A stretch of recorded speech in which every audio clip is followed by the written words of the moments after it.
Hello, नमस्ते, प्रणाम, जय श्री राम। मैं हूँ वर्षा, स्वागत करती हूँ आप सभी का मेरे YouTube channel sisters love Maithili vlogger में। ये व्लॉग है मेरा 20 सितंबर का और दिन है शुक्रवार।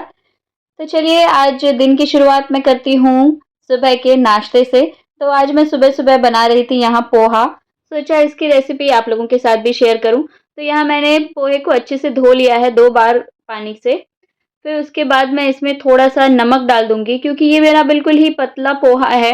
अगर मोटा वाला होता है तो हम उसमें थोड़ा-सा पानी भी रखते हैं, तो पतला था तो इसलिए मैंने इसमें बिल्कुल भी पानी नहीं छोड़ा था। बस अच्छे से धो के उसके बाद मैंने आधा चम्मच के करीब नमक डाल दिया था, फिर इसको ढक दूँगी। उसके बाद फिर मैं चलती हूँ अपने बालकनी, तो आप देख सकते हैं सुबह का टाइम है अभी, सुबह के 6 बज रहे थे। तो मैं यहाँ आ गई थी कड़ी पत्ता लेने के लिए। अभी मौसम आप देख सकते हैं बाहर का कितना ही अच्छा है, जो सुबह का टाइम होता है, बिल्कुल फ्रेशनेस, ताज़गी, तो वही है। अभी हल्की-हल्की रोशनी आई है, ज़्यादा नहीं है, पूरा सड़क जो है बिल्कुल खाली है। फिर उसके बाद यहाँ मैंने कढ़ाई में तेल डाल दिया था, उसके बाद राई डाल दी मैंने, फिर वो चटक जाएगी तो मैं इसमें कड़ी पत्ता डाल दूँगी थोड़ा-सा। तो बस कड़ी पत्ता डालने के बाद मैंने इसमें डाल दिया था हल्दी, थोड़ी-सी हल्दी, फिर उसके बाद लाल मिर्च पाउडर। तो लाल मिर्च पाउडर मैं यहाँ कश्मीरी मिर्च जो आता है वो वाला लूँगी क्योंकि ये ज़्यादा तीखा नहीं होता है, बस कलर के लिए इसको डाला है मैंने। फिर उसके बाद मैंने यहाँ पोहा डाल दिया था, तो इसको इस जग अगर आप पतला वाला पोहा यूज़ कर रहे हैं तो उसको थोड़ी देर ही रेस्ट पे डालें, ज़्यादा देर मत डालिएगा। फिर उसके बाद मैंने इसको अच्छे से मतलब मिक्स कर लिया था, फिर तब मैंने इसमें चीनी डाल दी थी। तो पोहा में चीनी तो कंपल्सरी है, बगैर चीनी का बिल्कुल भी अच्छा नहीं लगता है पोहा। तो उसके बाद 5 मिनट तक मैंने इसको हाई फ्लेम पे फ्राई कर लिया था, उसमें फिर मैंने नमक डाल दिया था, सादा नमक, फिर उसके बाद काला नमक डाला। फिर मैंने यहाँ प्याज़ को बारीक चॉप कर लिया था, तो वो डाल दिया था। तो उसके बाद मैंने टमाटर, धनिया पत्ता और हरी मिर्च ये सब काट के रख लिया था, तो फिर ये भी इसमें डाल दिया था। फिर इसके बाद मैं यहाँ लूँगी कोई भी मिक्सचर आप ले सकते हैं, तो मैंने 1 कटोरी के करीब मिक्सचर लिया था। फिर उसके बाद यहाँ आधी नींबू मैं डाल दूँगी इसमें, तो नींबू से भी बहुत ही अच्छा टेस्ट आता है। फिर उसके बाद थोड़ा-सा यहाँ चाट मसाला डाल देंगे।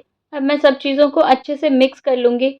तो जो ये लास्ट का प्रोसेस होता है पोहे का, मतलब इसको जितने अच्छे से मिक्स करेंगे हम, क्योंकि इसमें बहुत सारी चीज़ें हमने ऐड करी हुई होती है, तो अगर थोड़ा-सा भी वो रह जाता है तो अच्छा नहीं लगता है। अगर नमक भी ऊपर एक ही अगर आप एक बाइट लेते हो तो ऊपर ही या तो चीनी का टेस्ट आ जाता है या तो फिर नींबू का टेस्ट, तो इसलिए हर एक चीज़ अच्छे से परफेक्ट हो तो इसको बहुत अच्छे से मिक्स करना होता है। तो बस यहाँ मेरा पोहा बन के रेडी है।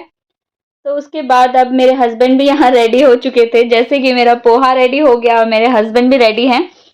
अब यहाँ आरू भी उड़ चुकी थी, तो इन्होंने आरू को ले लिया था क्योंकि ये जब ये रेडी हो जाते हैं तो थोड़ा टाइम रहता है, तब ले लेते हैं आरू को।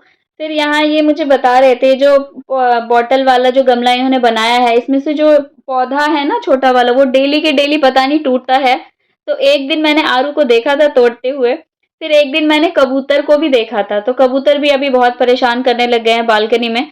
तो मुझे तो बहुत मतलब टेंशन होती है कि इतना अच्छे से पौधा लगा हुआ है, सब कुछ ये लगाते हैं और फिर वो कबूतर आते हैं, फिर तोड़ के चले जाते हैं। तो वही अब कुछ तो करना पड़ेगा उस कबूतर का। सोच रहे हैं हम कि बालकनी में जाल लगवा लें, अब देखते हैं क्या होता है। फिर उसके बाद अब मेरे हस्बैंड के ऑफ़िस जाने का टाइम हो गया था, तो उन्होंने आरू को उतारा। तो अब आरू थोड़ी देर सेट हो जाएगी, तो ऐसे ही वो हो जाती है थोड़ी देर जब उसके पापा जाते हैं। फिर उसके बाद मैं यहाँ आ गई थी आशी और आरू के लिए हॉर्लिक्स बनाने के लिए। तो आशी जब तक उसका एग्ज़ाम चल रहा है तो वो सुबह में ब्रेकफ़ास्ट नहीं करके जा रही है। जब स्कूल जाती है तब वो करके जाती थी, तो अब पता नहीं वो जा ही नहीं रही, तो मैं उसको हॉर्लिक्स के साथ सुबह में फ्रूट्स भी दे देती हूँ कुछ। और फिर जब तक आशी स्कूल से आती है तब तक खाना बन ही जाता है मेरा, तो बस आते ही उसको मैं थोड़ी देर बाद उसको मैं खाना दे देती हूँ। तो बस अब यहाँ दोनों का ये हॉर्लिक्स भी रेडी हो चुका था। तो आरू को तो मैं पिलाऊँगी, आशी तो अपने आप पी लेती है।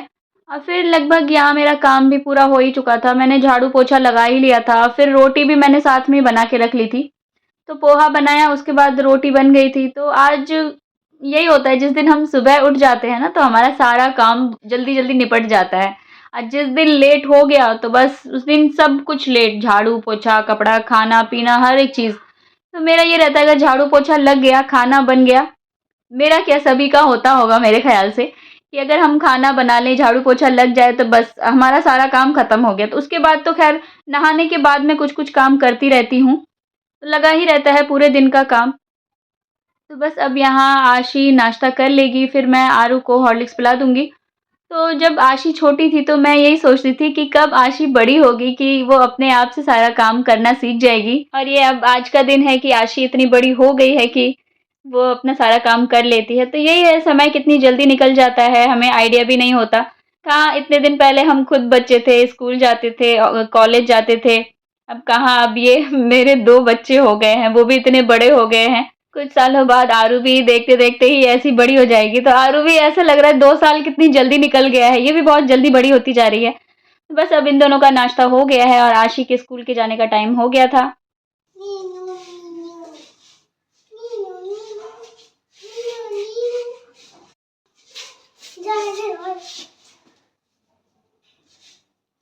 ओके, पापा इनके जाएगा करने।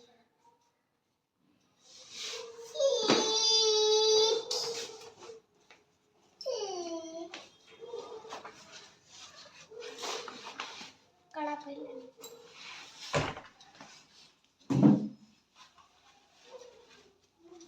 बाय। आरू बाय को लेंगे। बाय।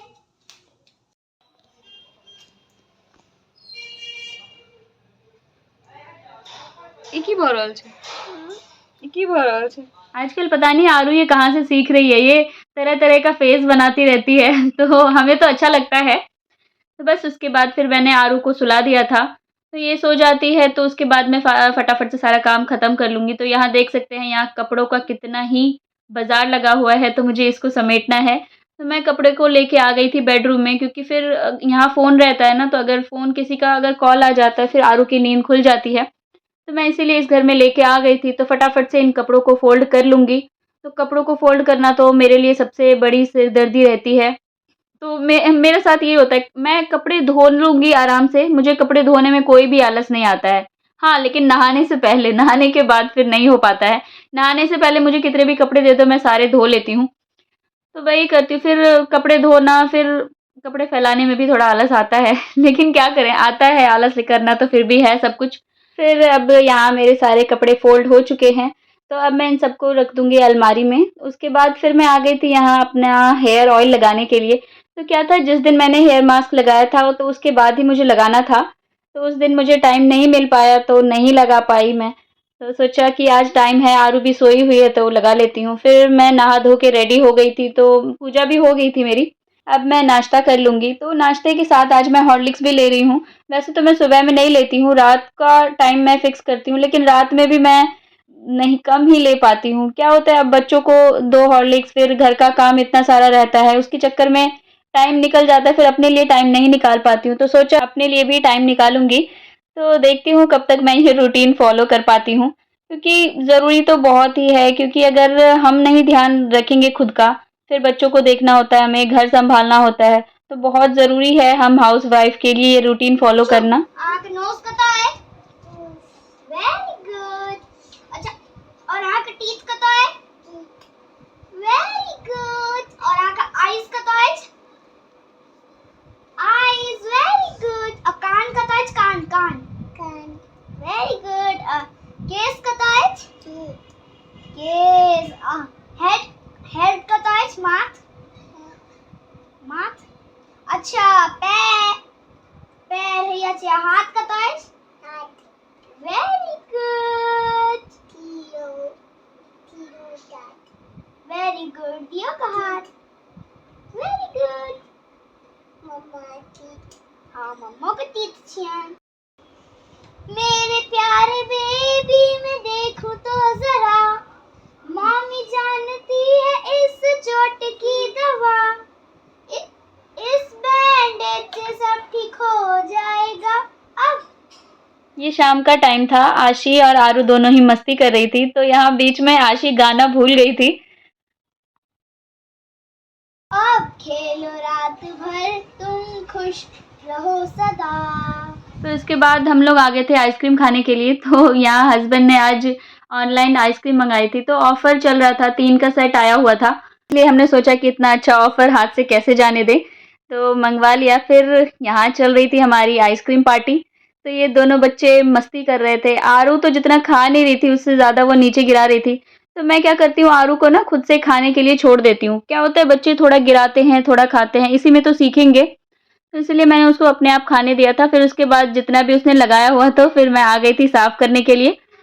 तो यहाँ अब इन सब के बाद मैं चलूँगी डिनर बनाने के लिए। तो आज का डिनर भी मेरा सिंपल ही रहने वाला है। तो रात को मैं कोशिश करती हूँ कि सिंपल खाना बनाऊँ।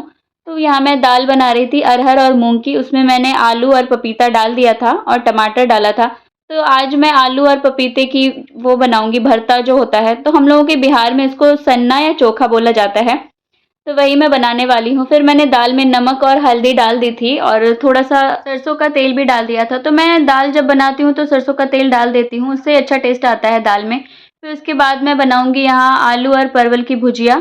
तो मैंने तेल में डाल दिया था जीरा, उसके बाद बस ये डाल दूँगी मैं। तो आज कुछ भी मैंने नहीं डाला था, प्याज़ वग़ैरह कुछ भी नहीं, बिल्कुल सिंपल ही बनाऊँगी और बस इसमें मसाले में भी मैं बस नमक और हल्दी डाल के बनाऊँगी। तो मेरा खाना बिल्कुल सिंपल ही रहता है क्योंकि बच्चे भी खाते हैं। तो मेरी कोशिश ये रहती है कि ज़्यादा तीखा ना हो। अगर तीखा थोड़ा-सा भी करती हूँ तो आरू नहीं खाती है। तो इसीलिए मैं सिंपल रखती हूँ, आरू को भी खिला देती हूँ, आशी भी खा लेती है। फिर उसके बाद इस कढ़ाई में तेल बची हुई थी तो मैंने उसमें जीरा डाल दिया था। उसी में फिर मैंने आलू और पपीता को छौंक दिया है। फिर उसके बाद थोड़ा-सा और मैंने बचा लिया था ऑयल, तो उसके बाद फिर दाल को उसी में डाल के मैंने अच्छे से उसको भी फ्राई कर लिया था। तो बस अब मेरा यहाँ दाल तड़का भी हो गया है कंप्लीट। फिर उसके बाद मैंने चावल सेट करके चढ़ा दिया था। फिर अब आ गई थी मैं यहाँ ये आलू और पपीते का भरता बनाने के लिए। तो उसमें मैंने नमक डाल दिया था, अब थोड़ा-सा प्याज़ डाल दूँगी।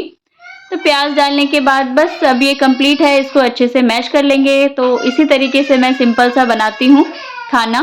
फिर अब इन दोनों बच्चों को मैं आ गई थी खिलाने के लिए। तो क्या होता है, आशी खा तो लेती है अपने हाथ से, उसको ये रहता है कि मम्मा आप खिला दो। तो अच्छा लगता है, मुझे भी अच्छा लगता है, खिला देती हूँ। तो क्या होता है, अगर माँ अगर अपने हाथ से खिलाए ना बच्चों को, तो माँ को भी सुकून मिलता है, बच्चों को भी सुकून मिलता है। तो मैं भी जब छोटी थी, छोटी क्या कह लें, मैं भी बहुत जब बड़ी थी, बहुत दिनों तक मैंने अपनी मम्मा के हाथों का ही खाना खाया है। तो बस इसीलिए मुझे अच्छा लगता है दोनों को खिलाने के लिए, तो खिला देती हूँ। तो चलिए अब इसी के साथ मैं अपने व्लॉग का करती हूँ एंड, मिलते हैं नेक्स्ट वीडियो में। आई होप आप लोगों को आज की वीडियो अच्छी लगी हो। अगर अच्छी लगी हो तो प्लीज़ लाइक और सब्सक्राइब ज़रूर करें। Bye bye, thanks for watching.